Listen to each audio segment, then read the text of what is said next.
Olá, vamos apresentar nosso trabalho sobre análise combinatória em cubo mágico. Mas afinal, o que é análise combinatória? Combinatória nada mais é que uma quantidade de agrupamentos que pode ser formado a partir de um conjunto de elementos. E temos três formas de fazer a análise combinatória, seja no ela permutação, combinação e arranjo. Mas afinal, o que é cada uma delas? Vamos começar com permutação. Permutação nada mais é um agrupamento formado por N elementos, mas a ordem importa, ok? Digamos que temos um conjunto ABC. Se permutarmos os elementos entre si, podemos ficar com ABC, ACB, BAC, BCA e assim por diante. Já na combinação, é um pouco diferente. A gente faz um agrupamento formado com N elementos, mas dessa vez a ordem não importa. Então, digamos que a gente tem um conjunto ABC. E se a gente fizer uma combinação de dois elementos desse conjunto, a gente consegue fazer o AB, AC, BC e assim por diante.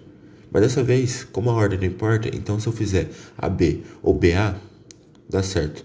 AC ou CA também dá certo, ok? Logo após, temos o arranjo. O arranjo é parecido com a combinação, mas dessa vez a ordem importa. Então, digamos que temos um conjunto ABC, e se fizermos os arranjos de dois elementos, ficam AB, AC, BA, BC, CA, CB, e assim por diante. Compreenderam? Vamos falar um pouco também sobre a história do cubo mágico, mas isso fica logo em seguida. E o que é esse tal cubo mágico que conhecemos? O cubo mágico, ele surgiu em 1974 e foi feito por um professor de arquitetura lá em Budapeste, chamado Erno Rubrik. Digamos que ele que precisava ensinar os seus alunos sobre o que é três dimensões e como isso funciona, esse conceito funciona. Então, ele analisou e pensou nesse brinquedo, que seria uma forma mais dinâmica, e assim surgiu o cubo de Rubik, que era uma forma mais dinâmica, uma forma mais entendível de ensinar o que é essa tal três dimensões. Logo após, ele percebeu a como isso poderia levar para frente, como poderia levar essa ideia para frente. Ele percebeu quão inovador era e começou a levar esse cubo a várias conferências. Então, foi assim que vários matemáticos perceberam o quão inovador era esse cubo e começaram a divulgar. Levaram a mais conferências, mas dessa vez internacionais. Mas vou falar especificamente de um, que é um empresário da Hungria, que levou o cubo para uma feira de brinquedos de Nuremberg, em 1979. Assim, levando para lá, eles conheceram um cara chamado Tom Kremer, que viu o quão inovador era esse brinquedo e falou: vou comercializar. Então, ele associou o brinquedo à sua companhia, que era a Ideal Toy Company. Associando esse brinquedo à sua empresa, oficialmente lançou o Cubo Mágico, mas não com o nome de Cubo Mágico, porque, na teoria, esse nome estava associado à bruxaria. Então, tiveram que mudar o nome e foi associado ao nome Cubo de Rubik, que no mundo inteiro é conhecido dessa forma. Mas aqui no Brasil é um pouco diferente. A gente chama de cubo mágico mesmo. Ah, então foi assim que surgiu o cubo mágico que conhecemos hoje. Essa febre mundial, onde literalmente é impossível alguém não conhecer esse brinquedo. Estudos apontam que uma a cada cinco pessoas conhece o cubo mágico, já brincou ou apenas conhece o nome cubo mágico. Bom, basicamente é isso, a introdução de combinatória e o cubo mágico. Fiquem agora com alguns conceitos para você entender as fórmulas futuras e sobre a combinatória dos nossos queridíssimos cubos mágicos e suas variações.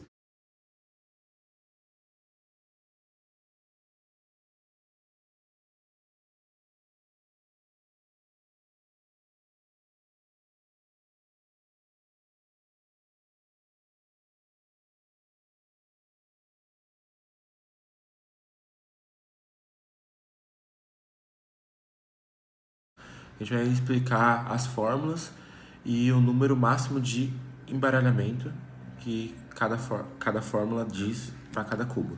Por exemplo, a gente tem o 2x2 aqui, o 3x3 e esse aqui, que é o Megaminx, que ele é um dodecaedro, que ele tem 12 faces com 12 cores diferentes. Bom, eu vou explicar um pouco agora os termos que a gente vai usar durante as fórmulas, que é o centro, que é essa pecinha do centro aqui que tem nos 3x3 e no Megaminx, que é essa pecinha que fica no meio, que ela sempre tem um oposto, que no caso do branco é o amarelo, do verde é o azul, do vermelho é o laranja. E aqui do amarelo é o amarelo mais claro, do cinza é o branco, do azul é o outro azul e vai indo. E aqui, nesse caso, não teria centro. Aí temos os meios, que são essa parte que faz a cruzinha no 3x3 de cada cor.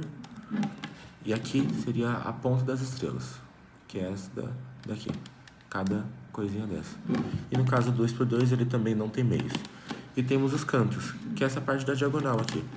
Essa pecinha aqui do cantinho aqui, de cada cor. Esses seriam os cantos desse daqui. Esse aqui tem esses cantos. E nesse daqui são 4 cantos, que aí o 2x2 tem, que são esse. E bom, temos uma regra que é que quando a gente tem 3 faces, por exemplo, laranja, o verde e o vermelho, quando a gente monta essas 3, obrigatoriamente aqui vai ser branco, azul e amarelo. É um padrão que os cubos mágicos seguem. E aqui no Megaminx é a mesma coisa. Quando a gente monta 3 faces, por exemplo, o azul, o cinza e o rosa, todos os outros já vão ser pré-definidos. É um padrão que segue que todos os outros vão ser iguais. Aqui no 2x2 também, a mesma coisa. O vermelho, o azul e esse laranjinha aqui pré-definem todos os outros, que vai ser o branco, o verde e o amarelo. Bom, é isso. Continua com as fórmulas.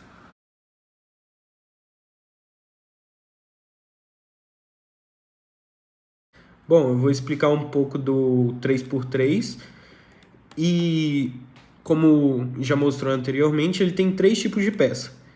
E para a gente fazer a conta da combinação do número de possibilidades de embaralhamento do cubo, é essa fórmula que está aí do lado, e eu vou explicar a fórmula. Esse 8 fatorial ele está se referindo às peças de canto, que são essas peças aqui. O cubo 3x3 ele só tem 8 peças de canto, aí a gente coloca esse 8 fatorial, porque elas podem permutar entre si.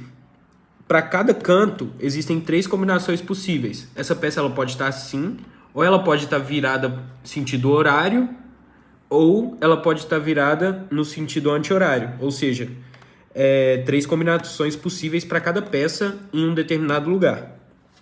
Depois a gente tem esse 12 fatorial, que se refere a essas peças aqui, que são 12. Tem 4 aqui, 4 do outro lado, e em volta dele tem mais 4. São 12. Aí a gente coloca esse 12 fatorial porque elas podem permutar entre elas. Esse 2 elevado a 12 são as orientações que essas peças podem ter. Essas peças podem estar assim, ou então invertidas. No lugar delas, o eixo dela de rotação 180 graus. Cada peça pode estar nessas 12 posições diferentes e rotacionadas. Aí a gente coloca esse 2 elevado a 12 e o 12 fatorial. Agora eu vou explicar a parte de baixo da combinação. Esse 3 ele está se referindo às peças de canto. Essas peças de canto têm uma orientação específica. Se eu fixo o branco aqui, não tem como o azul vir para cá e o vermelho vir para cá. Não tem como, porque essa peça ela é inteira. Não tem como eu trocar daqui para cá e nem esse com esse. Aí a gente vai pegar só 1/3 das possibilidades possíveis quando a gente está dividindo pelo 3. Esse 2, um desses 2 que a gente colocou, se refere a esses cantos aqui. Porque se eu giro um deles, o outro necessariamente vai girar também. Se eu giro esse no sentido horário, esse aqui vai girar no sentido anti-horário. Dessa forma, se eu rodo essa peça aqui, necessariamente a peça oposta também vai rodar.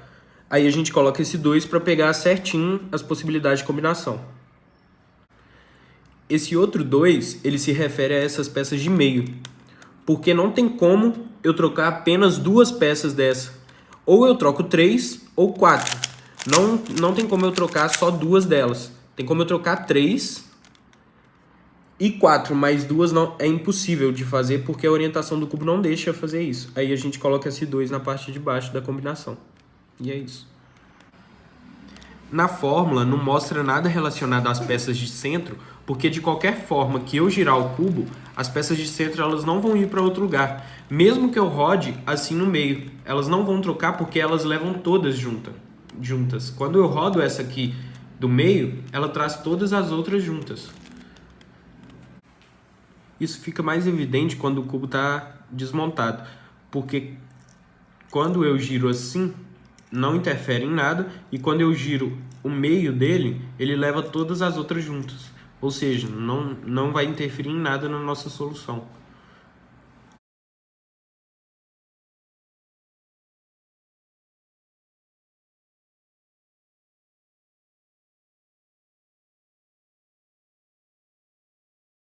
Agora com o cubo 2x2x2. O cubo 2x2x2 tem 8 cantos. 1, 2, 3, 4, 5, 6, 7, 8. Então colocamos 8 fatorial porque os cantos podem se permutar. Depois a gente multiplica por 3 oitava, porque cada um dos 8 cantos tem 3 combinações diferentes. Contudo, dividimos tudo por 3, pois apenas 1/3 das diferentes combinações funcionam devido à ordem das cores.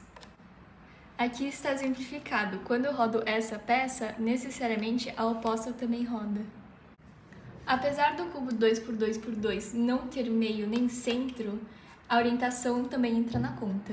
Também dividimos tudo por 24, porque, diferentemente do cubo 3x3x3, o 2x2x2 não tem peças no meio, então contamos as 4 orientações de variar o cubo e escolher onde posicionar as 6 diferentes cores. Então, são 6 cores, e cada uma tem 4 diferentes orientações, assim, assim, assim e assim.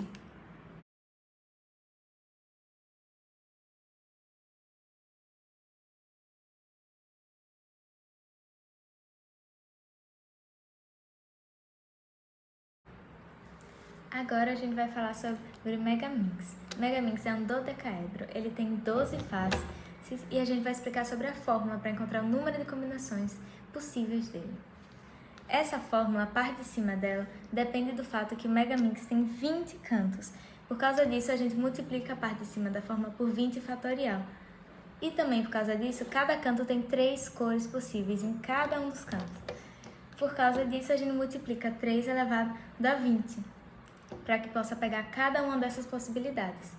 Dependendo também agora das peças do meio, cada peça do meio tem 2 orientações possíveis, tem 2 cores que podem ser feitas. Então a gente pega 2 elevado a 30, porque existem 30 peças do meio possíveis.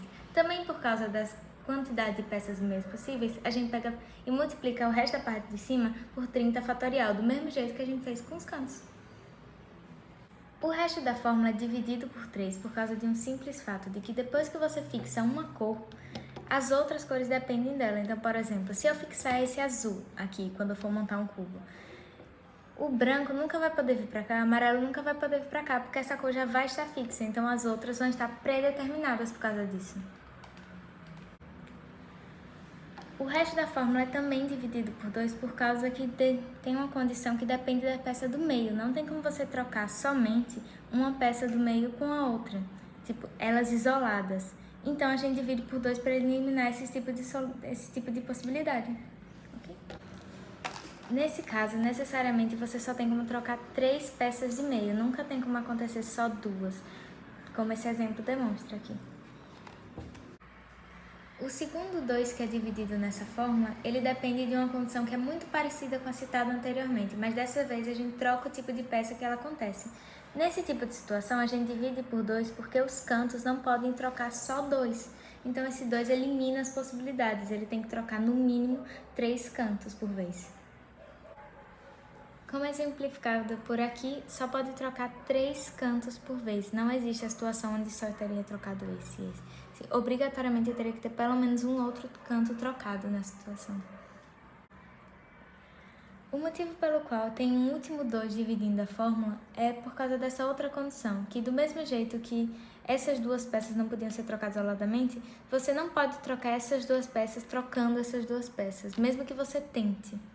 Então você divide o resto da fórmula por 2 para eliminar esse tipo de condição.